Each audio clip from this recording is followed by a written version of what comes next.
सुर्खी में है रुख चंडीगढ़ का। चंडीगढ़ मेयर चुनाव पर थोड़ी देर में सुप्रीम कोर्ट में सुनवाई होनी है।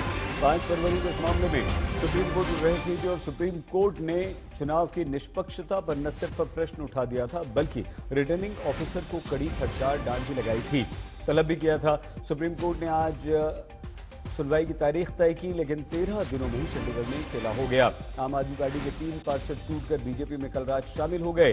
बीजेपी बहुमत में आ गई, लेकिन मेयर ने बीजेपी के इस्तीफा दे दिया। तो सुनवाई से पहले चंडीगढ़ में बड़ा राजनीतिक ड्रामा चल रहा है, लेकिन इस समय चंडीगढ़ नगर निगम में 3 आम आदमी पार्टी के पार्षद बीजेपी में आने के बाद बीजेपी को बहुमत हासिल हो गया।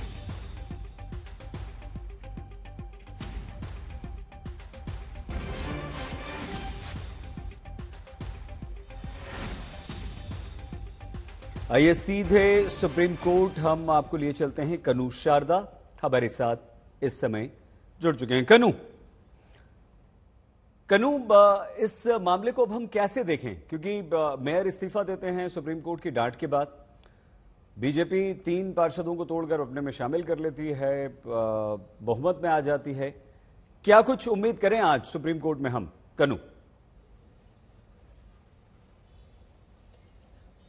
जी सईद, बहुत ही दिलचस्प रहेगी आज की सुप्रीम कोर्ट में आज हियरिंग जो अभी कुछ ही पलों में होने वाली है, क्योंकि रिटर्निंग ऑफिसर जिनको पिछले टाइम पे सुप्रीम कोर्ट से बहुत कड़ी फटकार लगाई गई थी कि उन्होंने जो है सही तरह से इलेक्शन को कंडक्ट नहीं किया, वो एक तरह से मर्डर ऑफ डेमोक्रेसी है। इसको देखते हुए आज वो कोर्ट में खुद आ चुके हैं पर्सनल अपीयरेंस के लिए, और उनको जो है कोर्ट में ये बताना है कि उन्होंने ऐसा क्यों किया। कोर्ट उनकी अपॉलॉजी एक्सेप्ट करती है कि नहीं करती है, ये बहुत देखने वाली बात होगी।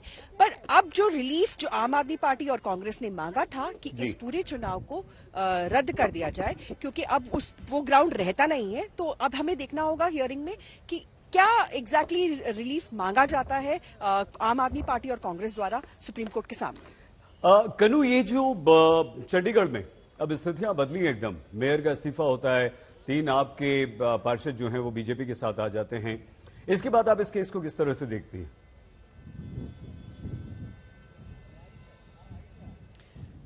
जी देखिए, ये एमएलएस का इधर से उधर जाना जो है, ये पॉलिटिक्स में कोई नई बात तो है नहीं।